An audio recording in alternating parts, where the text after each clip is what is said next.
El campo siempre con vos, siempre cerca. La voz del campo, la columna de la rural.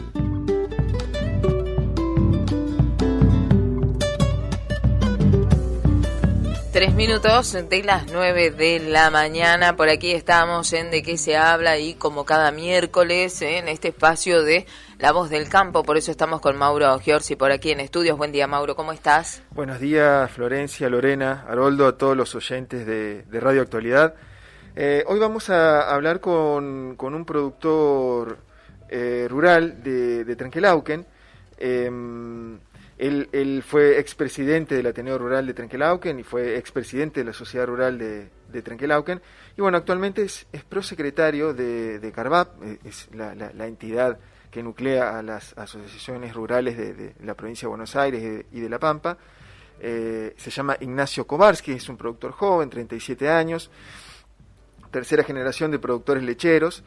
Y bueno, vamos a hablar un poquito de la realidad que atraviesa el campo.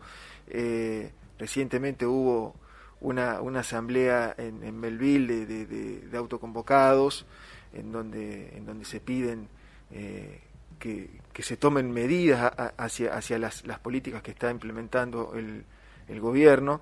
Pero bueno, esto lo menciono solamente como para ilustrar el panorama que se está complicando, digamos, entre los productores, y por eso vamos a hablar con él, que es una persona joven, pero que pertenece a Carvap, para hablar un poco de esta realidad.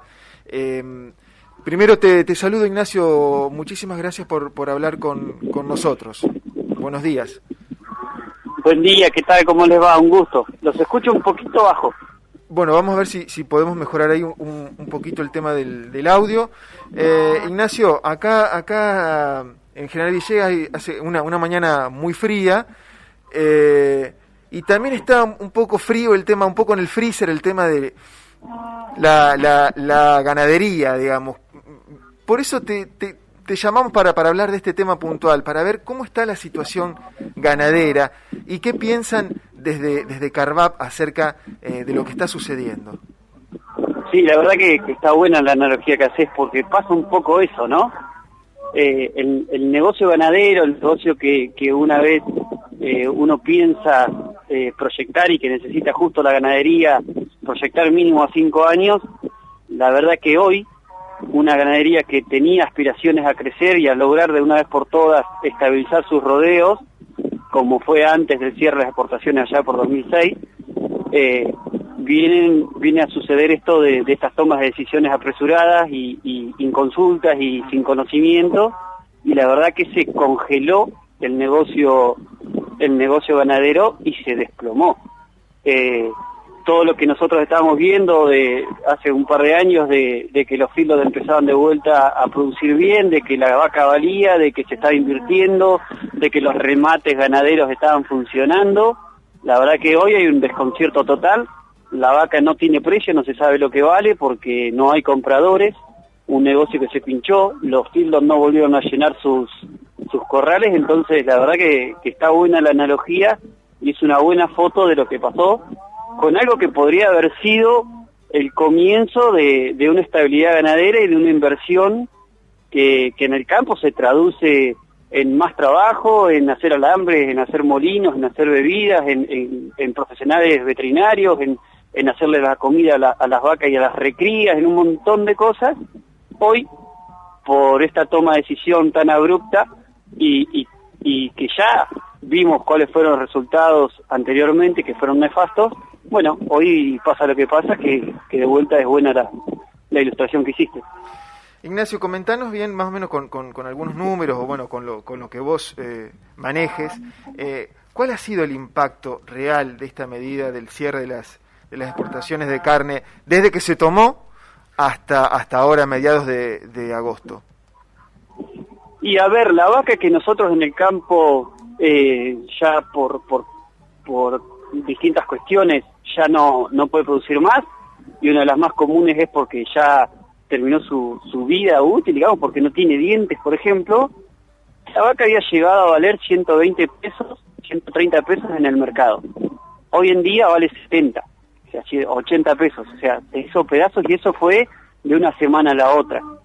Y uno se pregunta por qué, porque en realidad es una carne que consumimos en Argentina, y eso es una de las cosas que estábamos intentando explicar, que en Argentina se come carne de novillito, ni siquiera es novillo de exportación, novillo de exportación es de 440 kilos para arriba, y en Argentina no se consume eso. Tenemos cultura de comer la costilla chiquita, tiernita, chiquita, que son animales más livianos, y no se consume la vaca.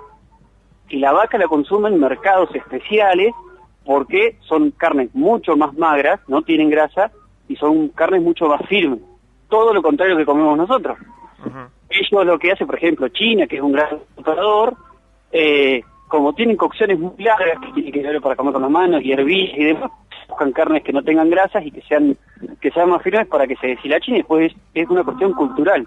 Entonces, por una medida para nosotros que tiene que ver más con la tribuna, con esto de captar sus adeptos, digamos, hicieron pedazos algo que estaba tratando de funcionar mucho mejor, y bueno, no lo terminamos de entender. No hay noticias de que haya aperturas, hay amagues hace un mes que están por ampliar, como si fuese una ayuda esto de ampliar el cupo. Parece una locura, pero es así. En vez de abrir las exportaciones y que se pueda comercializar libremente, sobre categorías que de vuelta no es o la mesa de argentinos o la exportación, porque son productos distintos. Entonces, por más que algunas segundas líneas lo entienden, quienes terminan tomando la decisión y quienes tienen, digamos, la voz en el gobierno, no lo van a decir nunca y no lo van a asumir nunca el error que cometieron. Ignacio, estamos hablando con Ignacio Kowarski, para los que nos sintonizan recién. Él es prosecretario de Carvap. Vos mencionabas recién, dijiste la palabra cocción, y bueno, para seguir con las analogías, yo sé que este sábado 21 se reúne en Olavarría, o está previsto al menos que se reúna en Olavarría el Consejo Directivo de Carvap. ¿Qué se está cocinando en las entidades agropecuarias? ¿Hay posibilidad de que el campo vuelva a tomar medidas de fuerza? ¿No? ¿Cuál es el panorama? Mirá, la verdad que sí, que la idea de Carvap fue un poco reunirnos más allá de lo que puede ser una asamblea. En realidad lo que dijimos, bueno, demos un espacio para que las rurales vayan a expresar y traigan de sus pueblos un poco cómo es, digamos, la idea y cómo es el accionar. Porque tampoco podemos forzar, digamos, sin el consenso de los productores, a hacer un paro agropecuario cuando estamos diciendo que la misma vaca desecho, que es fundamental para el negocio de la cría, no vale nada. Bueno, entonces, ¿qué hacemos? ¿Qué tiene que salir de los productores?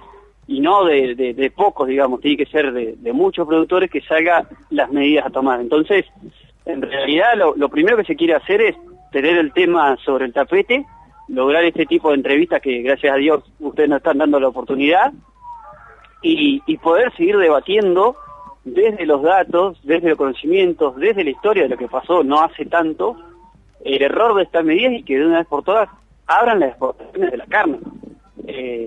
Y si quieren discutir precios, revisemos otras cuestiones, ni hablar de la inflación, que es digamos, el mal mayor de la Argentina desde hace 30 años, y de ahí todo lo que tiene que ver primero con impuestos, que no lo quiere discutir el gobierno, pero es que lo que más nos pega a todos los argentinos. Pero en principio, para ser claros, la idea es que las rurales que vayan al lugar que se termine determinando, que tiene que ver con la pandemia y qué lugar podemos juntarnos, pero va a ser centro de la provincia, para oírlos y para que sea representativo, y eso en todo caso elevarlo a la mesa de enlace.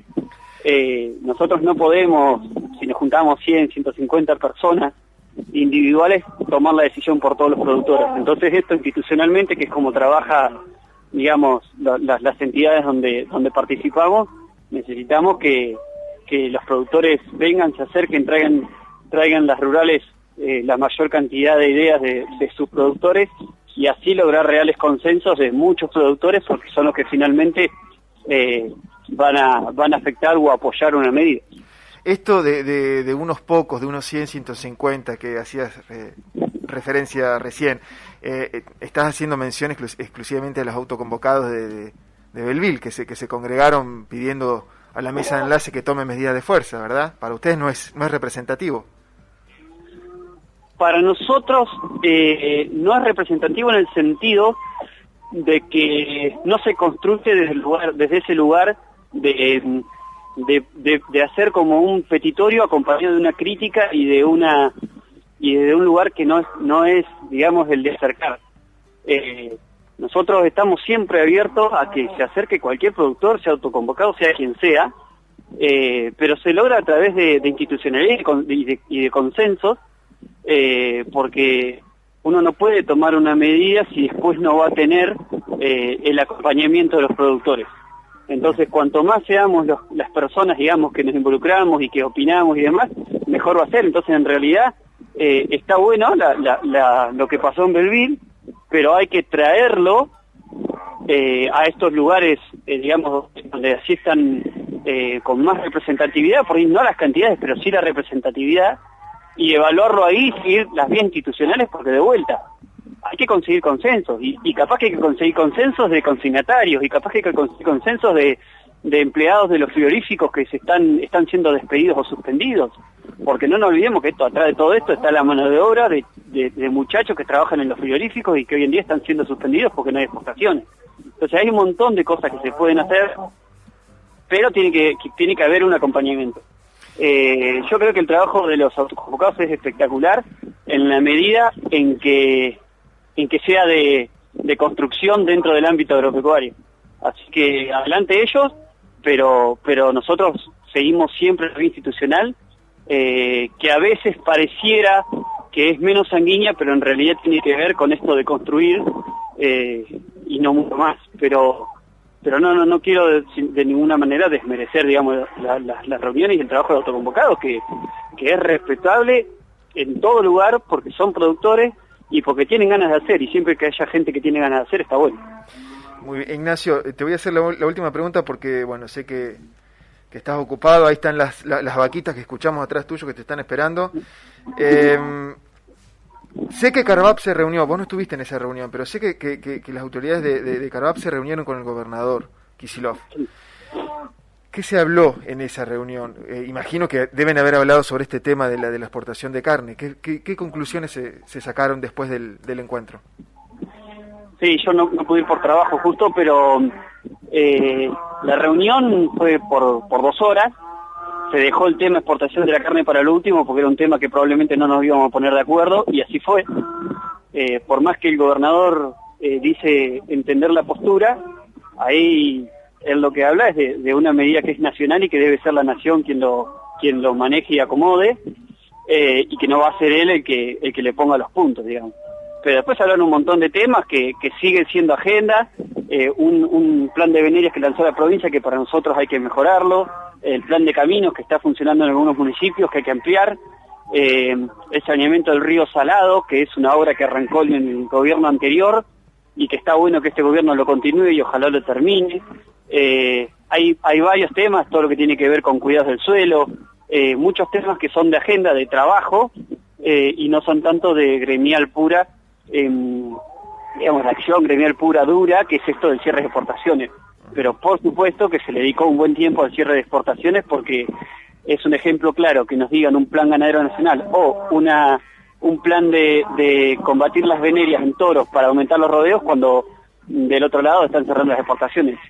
Digamos, no hay ningún tipo de incentivo en producir con este tipo de medidas. Entonces eso quedó bien claro, y bueno, creo que es parte de la mesa directiva de Carvap, aún en las disidencias, aún en donde pareciera que no puede haber, digamos, diálogo, hay que tenerlo, y mientras tanto los productores así nos pidan. El día que nos pidan realmente que bueno, que no vale más la pena dialogar, se va a lograr. Mientras tanto tenemos que seguir trabajando porque las medidas en un ministerio se siguen tomando y nosotros tenemos que tratar de que salgan lo mejor posible para los productores. Muy bien. Ignacio, te agradecemos mucho por tu tiempo. Gracias, Samuel, por darnos el espacio un poco para contar lo que hacemos, y estamos a entera disposición siempre. Bueno, muchas gracias. Hasta luego. Un abrazo.